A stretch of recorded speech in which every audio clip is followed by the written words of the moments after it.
Bonjour à tous, alors aujourd'hui je vous propose l'exercice 2 du concours GEPI Polytech 2019. On va faire la première partie, c'est un QCM. Alors QCM particulier, il peut y avoir plusieurs bonnes réponses. À vous de déterminer à chaque fois lesquelles donc, sont vraies, lesquelles sont fausses. Voilà. Donc 4 questions, le thème ici c'est les probas. Alors il y a un peu de tout, des intersections classiques au départ, ensuite loi uniforme, puis 2 questions sur la loi exponentielle. Donc on est parti, première question. Alors, lors d'une même expérience aléatoire, deux événements A et B vérifient P2A égale 0,4, P2B égale 0,6 et P2A inter B bar, donc le contraire de B, égale 0,3. Et on vous demande, parmi des assertions ici, lesquelles sont vraies. Alors, il y a plusieurs façons de traiter cet exercice. On va en faire deux. Une première approche, ça va être une approche avec des formules. Ici, on a des intersections, des contraires. Donc, quelque chose qu'on peut dire ici, on vous demande des probabilités de A inter B et on a A inter B bar. Alors quel est le lien entre les deux? Alors, ce qu'on peut dire, c'est que d'après la loi des probabilités totales, proba totale, ça c'est une propriété très importante en probabilité, eh bien P de A, c'est P de A inter B plus P de A inter B bar. Effectivement, B et B bar forment une partition, donc l'événement A va être découpé en deux, A inter B et A inter B bar. Donc sa probabilité, vous voyez, elle est découpée en deux. Qu'est-ce qu'on connaît? On connaît P de A, c'est 0,4. P de A inter B, on le cherche. P de A inter B bar, c'est 0,3. Donc vous voyez, avec une petite remarque comme ça, eh bien, on s'aperçoit qu'on trouve directement P de A inter B. Ça va donner donc 0,4 moins 0,3, ça donne 0,1. Donc ça veut dire que déjà on peut répondre assez rapidement. La première assertion ici, elle est donc vraie. Et on se rend compte que la deuxième, forcément, est fausse. Les deux ne peuvent pas être vrais en même temps. P de inter B ne fait pas 0,24. Voilà une première réponse vite donnée. Pour illustrer, on peut faire un petit schéma. L'univers est découpé en deux. B, à gauche ici, et B bar. Et à l'intérieur, vous trouvez un A qui va couper les deux. Et donc, ici, ce qu'on sait d'après le texte, c'est que la somme des deux cases ici, donc la case ici 1 et 2, on doit avoir donc une probabilité de 0,4 puisque c'est P de A. Et vous savez que P de inter B bar c'est 0,3. A inter B bar, c'est la partie 2. C'est cette partie-là ici, la partie droite. Cette partie vaut 0,3. La somme des deux vaut ici donc 0,4. Donc il vous reste pour la partie gauche, la différence, vous voyez, 0,1. Voilà comment on l'illustre. On reste dans les formules et maintenant on nous parle de P de A union B. Alors encore ça, c'est très classique. Ce qu'il faut savoir, c'est que la probabilité de l'union, c'est la somme des probabilités de A et de B, donc P de A plus P2. Mais attention, quand vous faites ceci, vous oubliez quelque chose, effectivement. Faisons un petit dessin. Ça, c'est A, ça, c'est B. Quand vous faites la somme des probabilités de P de A et de P de B, vous comptez deux fois la zone commune ici. Deux fois, donc vous devez l'enlever une fois, donc ça fait moins P de A inter B. Donc c'est une formule ça très connue. Ici, ça nous permet de calculer tout de suite P de A union B. P de A, c'est 0,4. P de B, c'est 0,6 moins P de A inter B qu'on vient de calculer, qui est 0,1. Donc ça fait 1 moins 0,1. Ça donne 0,9. Donc l'assertion C est fausse. D'accord, ça ne fait pas 1. L'assertion D est vraie. Alors je vais te parler d'une deuxième méthode. Deuxième méthode. Quand on a comme ça que deux événements et leur contraire, donc A bar, B et B bar, on peut essayer parfois de remplir un tableau. Un tableau, c'est le fameux tableau ici à double entrée avec A bar et B bar. D'accord, on va inscrire les probabilités à l'intérieur et on va rajouter des colonnes, ici une troisième colonne, pas une quatrième, qui sera le total, et ici une dernière ligne avec total. Donc ce qu'il faut comprendre, c'est qu'on va remplir chacune des cases avec le texte P2A 0,4. P2A, vous le trouvez ici. C'est donc 40% en fait de la population est dans A. Le total c'est 1. P2B c'est 0,6. Donc ici dans la ligne totale de B, vous mettez 0,6. Et comme ça, on va remplir au fur et à mesure des cases. 0,6 ici et 1. Donc là, vous avez déjà deux soustractions possibles. Vous avez donc ici P2B bar qui vaut 0,4. Et P2 A bar qui vaut 0,6. Vous voyez, il reste que 4 cases à remplir. P de A inter B bar, ça vaut 0,3. Donc A inter B bar, c'est donc l'intersection entre la ligne B bar et la colonne de A. Donc ici, j'ai 0,3. Et là, vous voyez, par soustraction, on va remplir tout. Parce qu'ici, sur cette ligne, on doit avoir un total de 0,4. On a déjà 0,3 qui sont pris dans A. Il manque 0,1 ici. Pour la première ligne, eh bien c'est pareil. On a 0,3 ici. Le total est 0,4. Ça fait 0,1. Il nous manque ici un 0,5. Et tout est rempli. Hein. Ça veut dire que si on veut P de A inter B, on regarde l'intersection de la ligne B, la colonne A. Ça fait 0,1. Vous voyez, P de A union B, eh bien, on doit donc tenir compte de tout ce qui est dans A et de tout ce qui est dans B, en faisant attention surtout à ne pas compter deux fois l'intersection. Donc on ne fait pas juste 0,6 plus 0,4 qui ferait 1. C'est là le piège. C'est 0,5 plus 0,1 plus 0,3 et ça donne donc 0,9. Et on retrouve bien sûr ce qu'on avait trouvé avec la première méthode. Vous voyez des fois des petits schémas, ça marche très bien. Deuxième question. Donc ici on nous parle de la loi uniforme sur un intervalle. Les lois uniformes sont des lois dont la fonction de densité est constante sur un intervalle. Ici, l'intervalle c'est 3, 18. Donc je vais représenter cette fonction de densité parce qu'elle permet de bien comprendre le phénomène. Donc on est sur un intervalle 3, 18 et notre fonction de densité va être donc nulle partout en dehors. Ici, une constante sur l'intervalle 3, 18. Ça veut dire ici qu'un événement peut se produire indifféremment entre 3 et 18, de façon identique. Il y a autant de chances que ça arrive au début de l'intervalle, au milieu de l'intervalle, à la fin de l'intervalle. On parle ici de loi uniforme. Uniforme parce que la probabilité est répartie sur tout l'intervalle de la même façon. Et donc, eh bien, pour calculer les R là-dedans et les probabilités, on va se servir de rectangles qui seront tous évidemment de la même hauteur, c'est-à-dire la valeur ici de la fonction de densité. Donc si vous voulez la valeur de la fonction de densité, c'est pas forcément demandé, mais ici, vous devez avoir un rectangle dont l'air, ici, l'air doit être égal à 1, comme toutes les fonctions de densité, comme la base est de 15, ça veut dire que ici, la hauteur de votre rectangle, c'est 1 sur 15. Comme ça, longueur fois largeur, on a bien 15 fois 1 sur 15 qui donne une R de 1. Donc ça, c'est juste la base du cours. Et maintenant, qu'est-ce qu'on nous demande? On nous demande la probabilité P1, qui est donc la probabilité que x soit compris entre 5 et 10, sachant que x est strictement, donc ici, sachant que x est strictement supérieur à 4. Alors, il y a plusieurs façons, encore une fois, de répondre à ce genre de questions. Si on utilise la formule des probas conditionnels, que je vais rappeler là, la probabilité de A sachant B, c'est P de A inter B sur P de B. Donc ici, on aura donc la probabilité de l'intersection entre l'intervalle 5, 10 est plus grand que 4. D'accord? C'est-à-dire que ici, on va faire donc 5 inférieur à x inférieur à 10, inter, hein, x plus grand que 4. Donc, de toute façon, à partir du moment où x est entre 5 et 10, forcément, il est plus grand que 4. Donc, en haut, on va réécrire la même chose. Par contre, on va diviser par p de x plus grand que 4.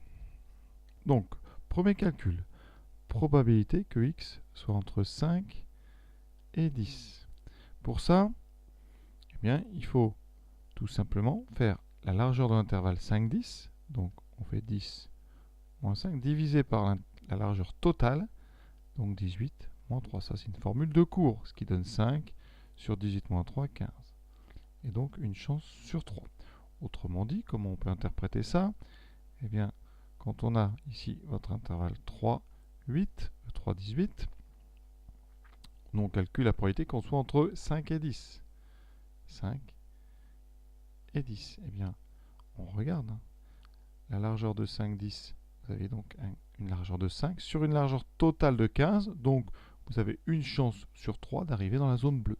Donc, voilà, on peut juste regarder en fait la largeur des intervalles. L'aire des rectangles, ici, le rectangle qui va de 5 à 10, eh bien, il est aussi un tiers du grand rectangle, puisque tous les rectangles ont même hauteur, en fait, il suffit tout simplement de regarder les largeurs des intervalles. Donc ça, c'est la probabilité du numérateur, 1 tiers, et on doit diviser par la probabilité que x soit plus grand que 4. Donc là, soit vous appliquez la formule, probabilité que x soit plus grand que 4, eh bien, encore une fois, ça veut dire que x est donc entre 4 et 18, puisqu'il ne peut pas être plus grand que 18. Donc on fait 18 moins 4, la largeur, divisé par 18 moins 3, la largeur totale, ce qui fait 14 sur 15. Donc on a 1 tiers divisé par 14 sur 15. On calcule ça rapidement, ça fait 1 tiers fois 15 sur 14. On simplifie par 5. Il reste 5, donc il reste 5 sur 14. On regarde ce qu'on nous propose, ça tombe bien. On a ici la bonne proposition, c'est la réponse C. On voit bien que tous les autres ne valent pas 5 sur 14, donc on n'a qu'une seule bonne réponse, la C. Autre façon de réfléchir. On a une proba conditionnelle. Donc on va considérer que x est plus grand strictement que 4. Alors à noter, je ne l'ai pas dit avant, mais la probabilité qu'on soit strictement plus grand que 4, c'est la même qu'on soit supérieur ou égal à 4. En probabilité continue, c'est-à-dire les probabilités qui utilisent des fonctions de densité qui sont des fonctions sur un intervalle, eh bien, ici, la probabilité qu'une valeur, la probabilité que x soit égal à 4, égal à quelque chose, c'est toujours 0. Donc les supérieurs égales ou les supérieurs strictement reviennent au même. D'accord? Ne vous inquiétez pas. Donc ici, comment on peut raisonner? On est donc sur un intervalle qui est x plus grand que 4. Ça veut dire qu'on est de 4 jusqu'à 18, parce qu'on sait d'après le texte qu'il ne se passe rien après 18. Et ici, on va considérer que ce qui est avant 4 n'existe plus.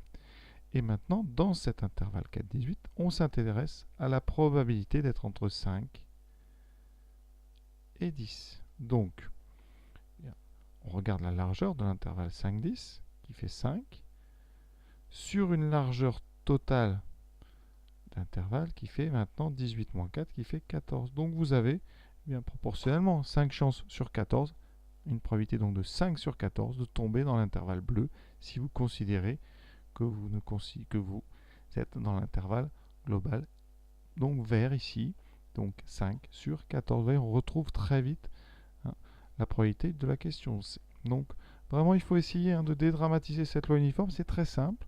On est sur un intervalle et on cherche les probabilités de tomber à l'intérieur. Et donc, c'est donc les rapports entre les largeurs d'intervalle qui vont permettre de faire les calculs très rapidement. Troisième question.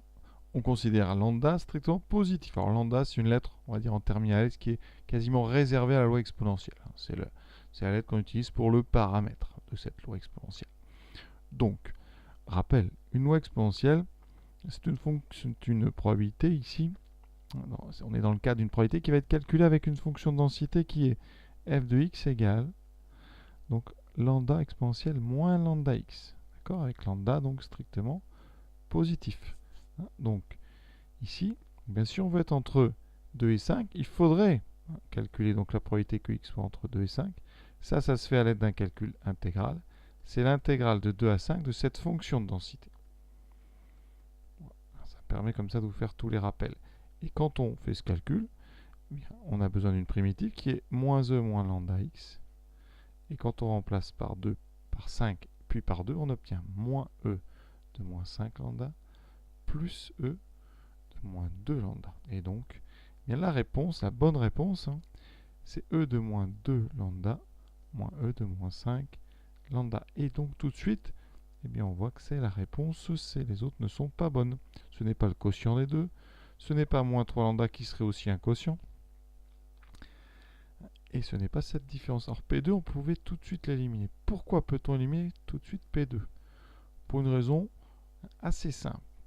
Lambda est positif. Ça veut dire que moins 5 lambda, d'accord, puisque moins 5 lambda va être donc plus petit que moins 2 lambda. Et donc, l'exponentielle moins 5 lambda va être plus petit que l'exponentielle de moins 2 lambda. Et donc cette soustraction ici, elle serait négative. Donc c'est pas possible pour une probabilité, donc c'est pour ça qu'on peut l'éliminer. D'accord? Après, vous n'êtes pas obligé de refaire toujours le calcul intégral. Vous pouvez vous rappeler que pour une loi exponentielle, la probabilité d'être entre a et b, quand a et b sont tous les deux positifs, eh bien c'est exponentielle de moins, attention, hein, ici on va commencer, vous voyez, hein, là on a commencé par le plus petit, donc ici ça sera exponentielle de moins lambda A, moins exponentielle moins lambda B. Toujours, vous pouvez la retenir et l'appliquer à chaque fois.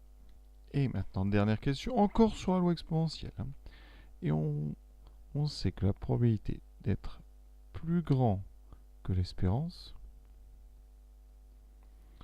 eh bien, ça c'est P3. Et on vous demande de calculer P3. Alors, qu'est-ce qu'il faut savoir sur une loi exponentielle? Eh bien, quand x suit une loi exponentielle, l'espérance de x, c'est l'inverse du paramètre. Ça, c'est à connaître par cœur. C'est le point de départ de pas mal d'exercices. Donc, ici, eh bien, ça veut dire quoi? Nous, on cherche donc la probabilité, hein, P3, qui a la probabilité que x soit plus grand que 1 sur lambda. Alors, je ne vous ai pas rappelé la formule, mais la probabilité d'être plus grand qu'un réel quelconque, donc plus grand que b, eh bien, il faut la prendre par cœur aussi, c'est exponentielle moins lambda b. Ça se fait avec une intégrale. D'accord? Vous pouvez aussi apprendre la probabilité que x soit plus petit qu'un réel a. C'est 1 moins exponentielle moins lambda. Ici, on va se servir de la première que je viens de donner, hein, celle-ci. Donc ici, pour calculer ça, je remplace b par 1 sur lambda.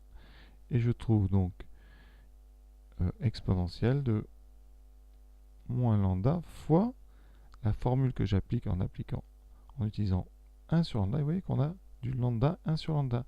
Et ça donne exponentielle de moins 1, c'est-à-dire 1 sur e. Et donc, on regarde les propositions qu'on nous fait. Eh bien, c'est la première.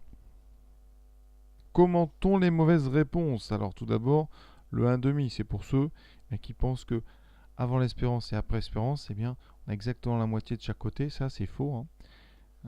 C'est pas comme ça que ça marche la loi exponentielle. Ensuite, P3, c'est pour ceux qui ont directement remplacé à la place ici de petit b, ils auront mis lambda au lieu de 1 sur lambda, donc ils auront un lambda carré. Et ensuite, un dernier, 1 moins 1 sur e, ce n'est pas P3, mais c'est justement la probabilité d'être plus petit que son espérance. Donc ça, c'est le contraire. Voilà donc les sources d'erreur possibles. Alors cette partie donc est terminée, une partie relativement modeste hein, par rapport à d'autres exercices. Alors c'est que la première partie. Vous allez voir que la deuxième partie sur les probabilités était très difficile. En tout cas, le texte n'était pas évident à comprendre. Et voici le texte. Hein, donc on est sur un jeu de dés qui se joue en n parties. Donc vous voyez, on va faire des probas avec des lettres. Donc assez difficile. Voilà. À très bientôt évidemment pour cette deuxième partie. Bonne fin de journée à tous.